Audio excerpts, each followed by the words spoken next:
presented by Monabik Music.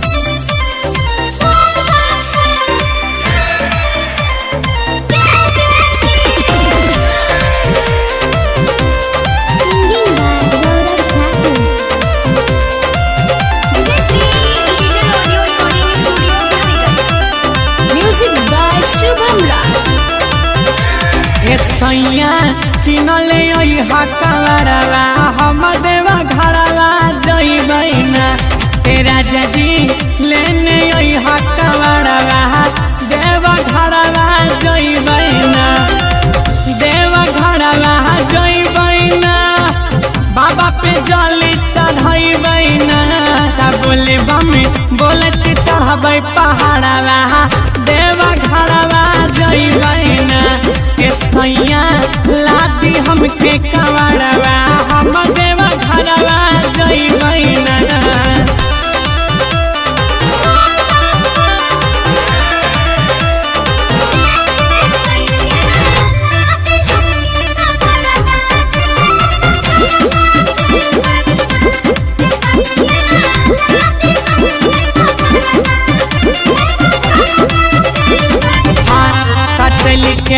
करब शिव के पूजनवा खेलत गोदी में हमर ललनवा हो सैया गोदी खेलत ललनवा राजा हो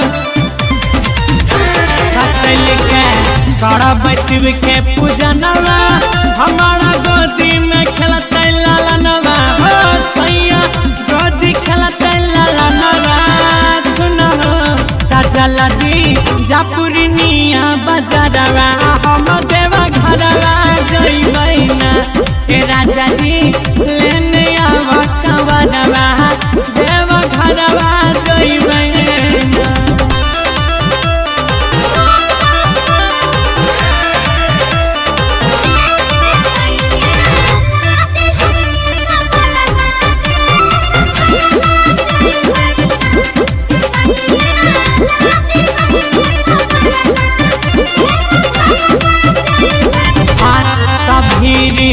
लागल छै हो डगरिया चल देलक सभे कवरिया हो राजा चल देलक कवरिया सब हो कफीरी लागल छै हो डगरिया चल देलक सबटा कवरिया हो सैया जाय छै बन के कवरिया बाबा के अजय अंकित के जोड़वा देवा घरवा जइबै।